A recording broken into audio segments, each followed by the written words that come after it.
धन्यवाद.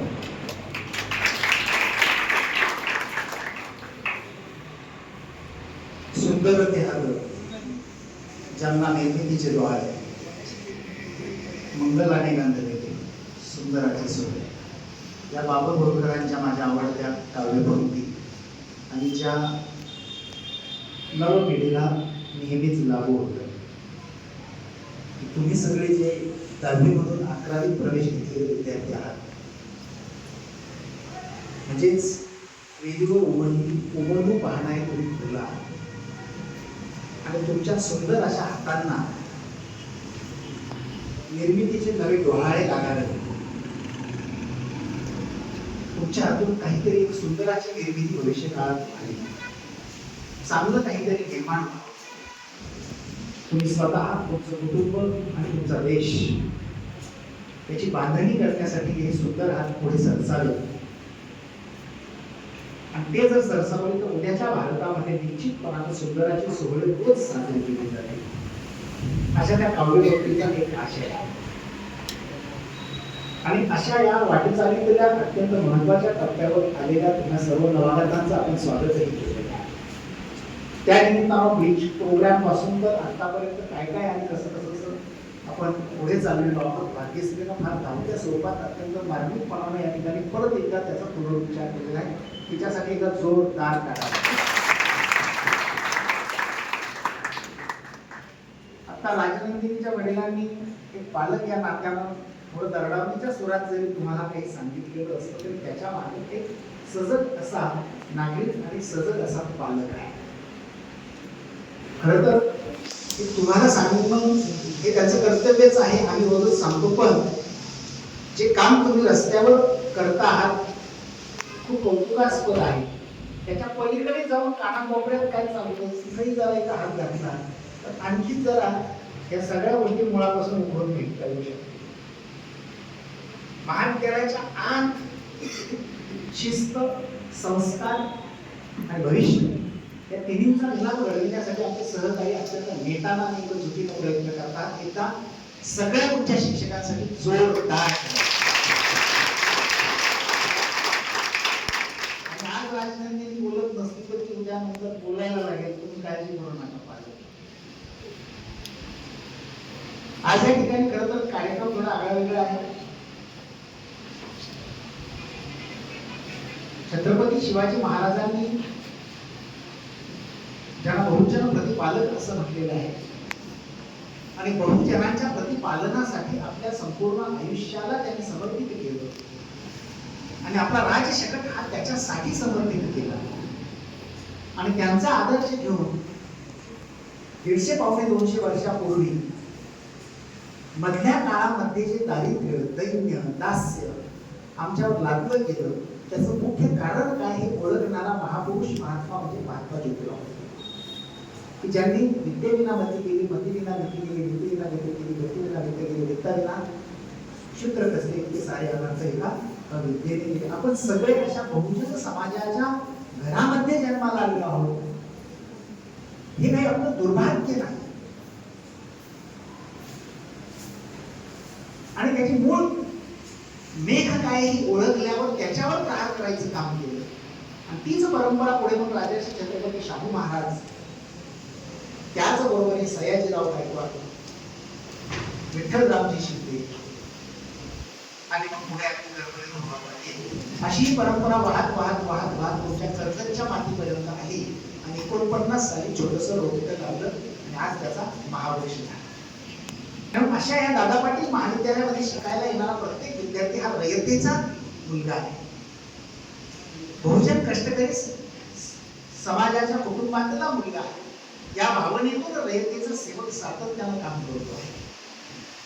आणि मग या महाविद्यालयामध्ये गेल्या 62 वर्षांमध्ये खूप परांडा, उस्मानाबाद तर अगदी इकडे टेंभुर्णीपर्यंतची मुलं या महाविद्यालयात शिकायला येतात मोठ्या विश्वासाने. कर्जत जामखेड तालुक्यातली मुलं शिकायला येतात या विश्वासाने.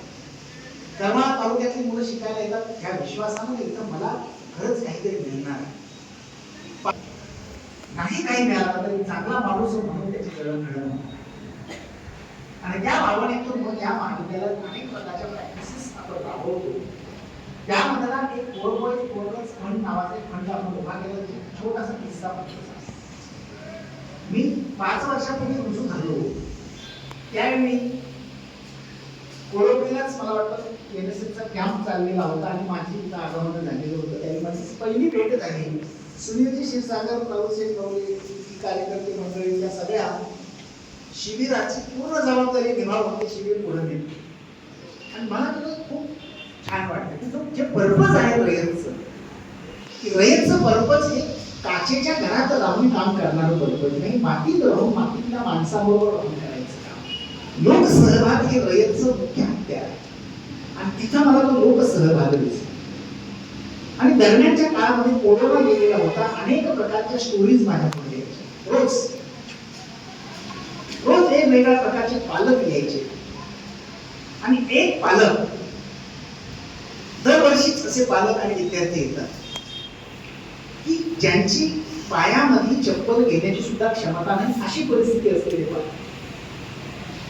ज्यांचे वडील व्यसनानं किंवा इतर कारणानं किंवा कोरोनानं गेले आणि सगळं छत्र हरवल्यामुळं वाऱ्यावर उघड्यावर पडले होते. आई आणि वडील दोन्ही गेल्यामुळं सुद्धा एक आसरा सगळा गेला म्हणून पूर्णपणानं अनाश्रित झालेली मुलं आणि त्यातली काही मुलं धाडसानं माझ्याकडे यायला लागली, तर तो आत्मविश्वास मुलांना दिला. तर एकच किस्सा आहे की डोक्यावरचे केस पिंजारलेले आहेत. माझ्यामध्ये महिना दीड महिना झाला असेल, तेल सुद्धा मिळालेलं नसेल किंवा मिळतच नसावं. अंगावर जे लुगडं आहे तेही अगदी इतकरी असं बळलं कळलेलं अगदी कुठं तरी त्याला गाठी मारलेलं, त्याला धोडकं म्हटलं तरी चालेल. पायात चप्पल नाही आणि पूर्ण देह जर पाहिला तर अक्षरशः ती शरपंजर झाल्यासारखा. आणि अशी ती महिला आपल्या मुलाच्या प्रवेशासाठी प्रवेशाच्या फीच्या संदर्भात आणि मग नवरा व्यसनानं गेला. या दुष्काळी परिस्थितीमध्ये रोजगार नाहीये, मला शेतात काम केल्याशिवाय 2 पैसे मिळत नाही आणि पाऊसच पडलेला नाही, त्याच्यामुळं रोजगार मिळालेला नाही, एक वेळचं जेवणही मिळत नाही आणि आता मुलगा आजारी आहे. तो कॉलेजला सुद्धा मी घेऊन येऊ शकलेले नाही आणि तिची रडकथा सांगत असताना माझ्यापुढे तो सगळा इतिहास होणार आहे.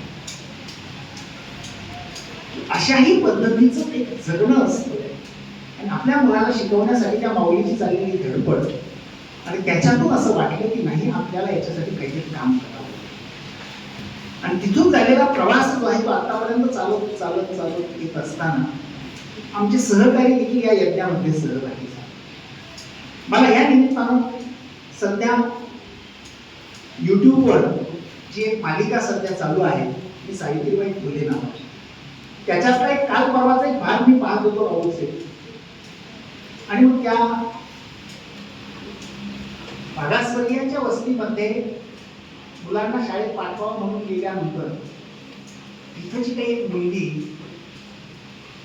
रानबा महाराज नावाचा महाराज याची नात पाठवायला त्यावेळी हे करतो. त्यावेळेची तिची भावना ती एकच म्हणते मला माणुसकी मिळेल का नावाचं असं एक तिचं ते विधान खूप आवडतं. आणि त्यानंतर मग तिथं त्या घराच्या तिथं आलेली जे काही महिला आहेत 5-7 त्या महिलांच्या अंगावर देखील अंग झाकण्यापुरतंही वस्त्र नाही अशी परिस्थिती आहे. जी महिला मला या ठिकाणी 5 म्हणजे त्या माझ्या दालनात आलेली होती त्या महिलेची ग्रुप मला 5 ठिकाणी 5 महिलांमध्ये त्यातली एक छोटी मुलगी आणि मग तिला घरात दूध दिलं जातं.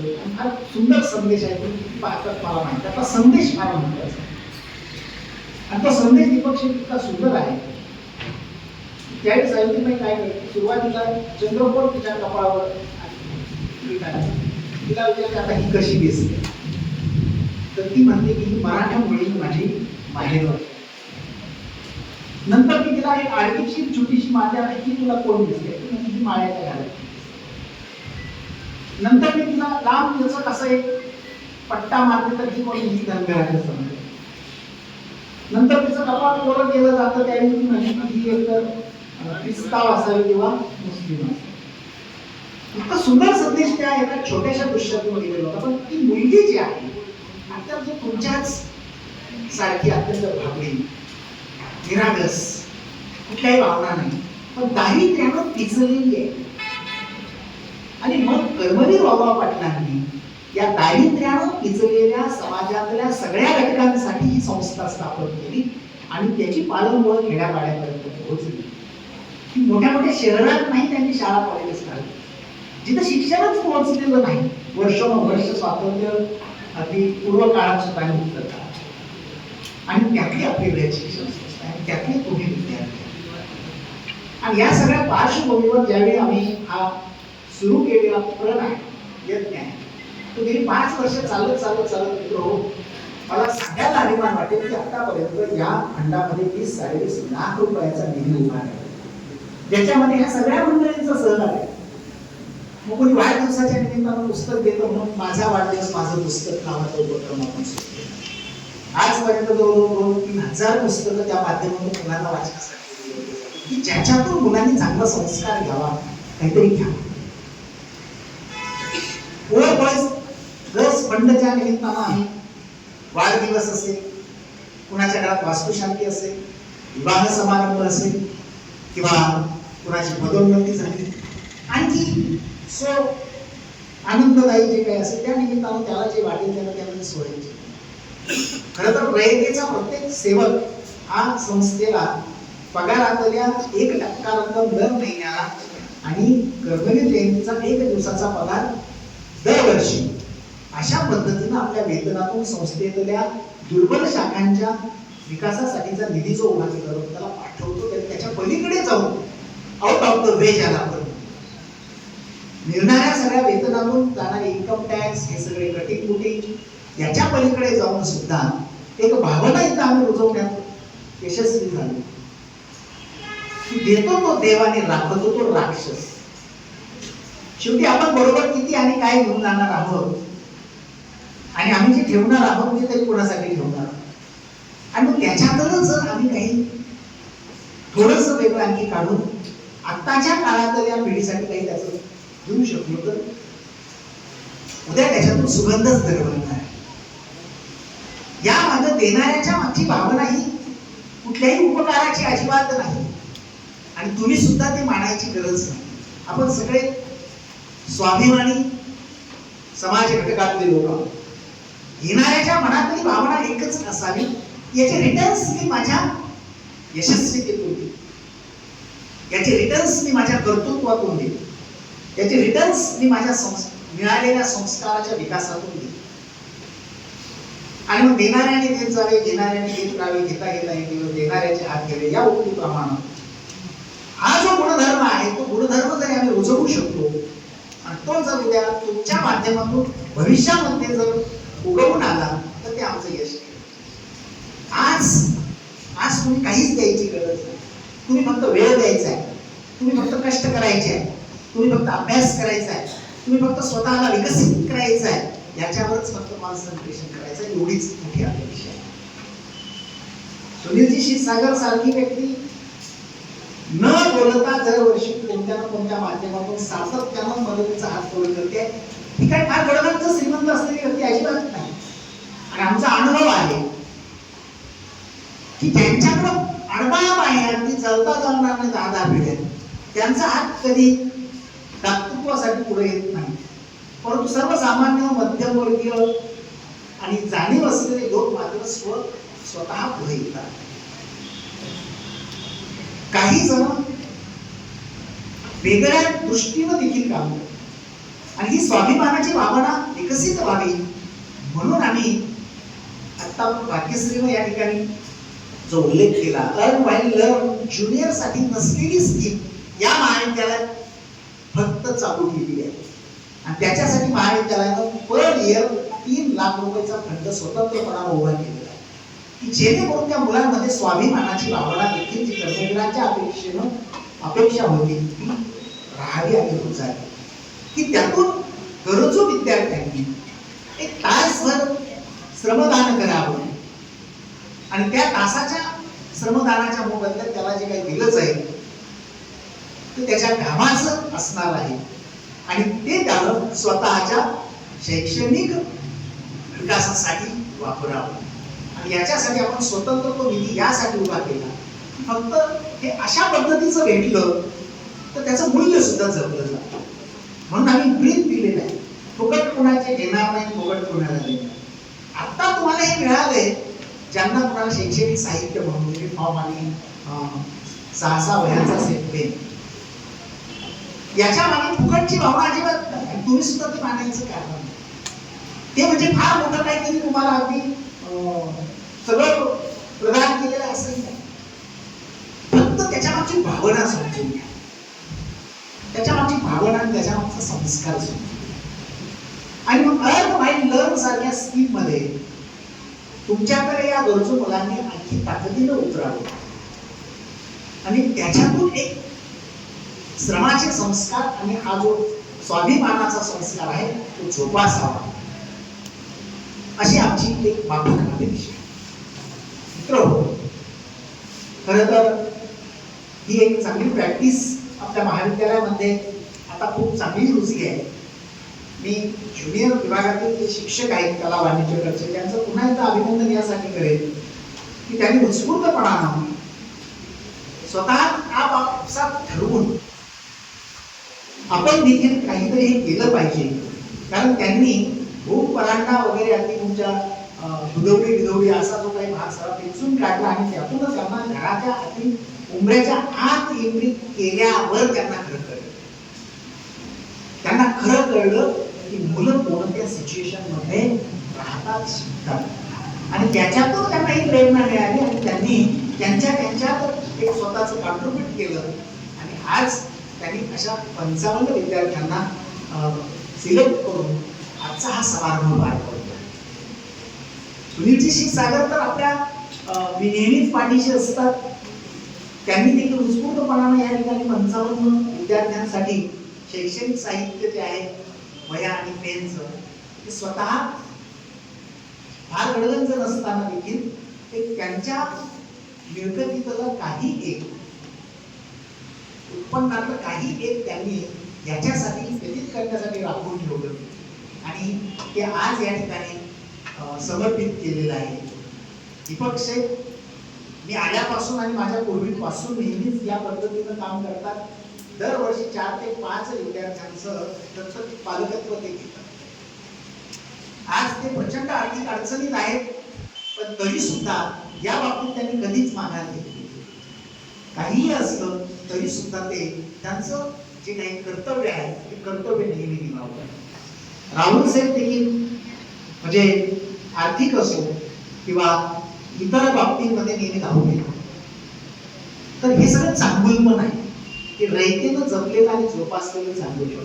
आणि आत्ताचा जमाना हा या काही हाताच्या बोटावर मोजता येईल अशाच माणसांच्या चांगुलपणावर चाललेला आहे आणि टिकून आहे जे काही चाललंय. आणि हे रयतच्या दालनात घडतं हे सर्वात महत्वाचं आहे, याचा तुम्हा सर्वांना अभिमान हवा. या निमित्तानं पुन्हा एकदा त्या सगळ्यांविषयी कृतज्ञता या ठिकाणी व्यक्त करतो. आणि जाता जाता फक्त विषय शिस्तीचा आहे म्हणजे राहुलचे आपणास काही गोष्टी मी या ठिकाणी जाता जाता सांगू इच्छितो. महाविद्यालयाने शिस्तीच्या बाबतीत नेहमीच पुढाकार घेतलेला आहे आणि वेळ आल्यानंतर जिथं बडगा उगारायचा तिथं बडगा पण उगारायचा. त्यामध्ये प्रवेशाच्या ह्या सगळ्या प्रक्रियेच्या काळामध्ये युनिफॉर्म नसतानाच्या काळामध्ये कोण येतं कोण जातं ऐकायला नाही कळत नव्हतं. प्रवेश चालू आहे, नवीन मुलं यायचे त्याचे आणि वर्ग आम्ही सुरू केलेले असतानाच्या काळात एक असाच विदाउट युनिफॉर्म मुलगा घोळक्यामध्ये घुसला आणि एका वर्गात बसला नंतर दुसऱ्या वर्गात बसला. तो नेमका आमच्या काही शिक्षकांच्या तीक्ष्ण नजरेने हेरला बरोबर की हा मुलगा वेगवेगळ्या वर्गात दिसला आल्यापासून त्याच विषय आहे. आणि तो पकडल्यानंतर त्याचं सगळं रजिस्टर चेक केलं तर तो प्रवेशच तर प्रवेश घ्यायचा. मग कुणाचं तरी नाव त्यांना सांगितलं का फोन लावून तिला नाव सांगितलं आणि ते म्हटले की बस होतो बरोबर, हे सगळं त्यानं खोटं आणि चुकीचं केलं. आणि त्यानं फक्त एक चूक थोडीशी केली की जाताना काय तो मुलीला फक्त असं हे केलं, हस्तस्पर्श केला. असे आम्ही एक नवीन नवीन घडणारे असे 2-5 घटना असतात आणि एकदा त्याचा बंदोबस्त झाला की वर्षभर घेतली नसते. आणि मग आम्ही आमचा खाक्या दाखवून आमच्या पद्धतीनं सगळ्या गोष्टी केल्या आणि पोलीस स्टेशन पर्यंतच्या सगळ्या बाबी, कारण तो नाचला. परंतु त्याचा एक सरळ असा बसता परत कुठल्या मुलाची येण्याची हिंमत नाही. आणि आता तर युनिफॉर्म इतका कडक केलाय, आत्ताचे विद्यार्थी जर सोडली तर बाकी सगळ्यांना इतका कडक केलाय. रोज त्याचा आम्ही या ठिकाणी पाठपुरावा करतो. जो नसेल आम्ही त्याला उद्या नाही आलो तर आत प्रवेश नाही, दंड वगैरे वगैरे. त्याचं कारण शिस्त आहे. आणि 280 140 ची संख्या आपण 280 केलेली आहे. आज महाविद्यालयाचा एकही कानाकोपरा असा नाही लागला की तिथं सीसीटीव्ही पोहोचलेला. कोणत्या कोपऱ्यात कुठं काय चाललं, कुठल्या वर्गात कुठल्या प्रयोगशाळेत काय चाललं हे मला माझ्या केबिन मध्ये बसून दिसतंय. त्याच्यामुळं त्याचा एक वेगळी जरब या ठिकाणी. या ठिकाणी शिक्षक वरांडा सुपरविजनच्या अंतर्गत ऑफ तासामध्ये देखील एवढं सगळं असतं तरी वेगवेगळ्या ठिकाणी वेगवेगळ्या संवेदनशील जागा ज्या असतात, शिक्षक प्रवेशद्वार असेल, कॅन्टीन असेल, थोडंसं लक्ष ठेवून असतात. आणि असे काही इलिमेंट्स जर जाणवले कुठे बाहेर तर त्याचा बंदोबस्त होईल. अशी मुळात गेटवरच बंदोबस्त करत असतो. नवीन आलेल्या माणसाला दिलं रजिस्टरवर नोंद केल्याशिवाय आत येईल. हे झालं आज सगळं ठाकठीक आहे. विषय राहतो की घरापासून प्रवेशद्वारापर्यंत किंवा स्टँड पासून प्रवेशद्वारापर्यंत याला धरबंध नसतो. ते सार्वजनिक ठिकाणी आम्ही काहीच करू शकत नाही. सार्वजनिक ठिकाणी काम सुरू होतो तुमच्यासारख्या सामाजिक कार्यकर्त्यांचं. अशा एलिमेंटचा बंदोबस्त करणं हे तिथं तुमचं काम असतं. तिथं आम्ही काहीच करू शकत नाही. तिकडे घडलेल्या घटनेला आम्ही काहीच करू शकत नाही. कुठल्याही बाबतीत छेडछाडीपासून तर अगदी दुसऱ्या महाविद्यालयाच्या आत, वसतिगृहाच्या आत जर असं काही जाणवलं तर आम्ही लगेच काट्याचं म्हणजे पुढं ज्याला आपण काय म्हणतो कुरूप होण्याच्या अगोदर तो काटा काढून घेत असतो. त्याच्यामुळे ती वेळ कधी येते. कारण शिस्त हा सगळ्याचा बेस आहे, पाय आहे. संस्कार तर आपले चाललेलेच आहे. कर्मवीरांच्या प्रेरणेतून आपण संस्कार करतोच आहोत, वेगवेगळ्या पद्धतीचे आहे. आणि आता तुमचं भविष्य आहे जे तुमच्या हातात आहे. तर ह्या सगळ्यातून तुम्ही योग्य तो बोध घ्यावा, योग्य तो संदेश घ्यावा आणि निश्चितपणाने याचे रिटर्न्स काय तर तुमचा गुणवत्तेचा दर्जा करून विकसित करावा एवढीच अपेक्षा व्यक्त करतो आणि थांबतो. धन्यवाद. जय हिंद.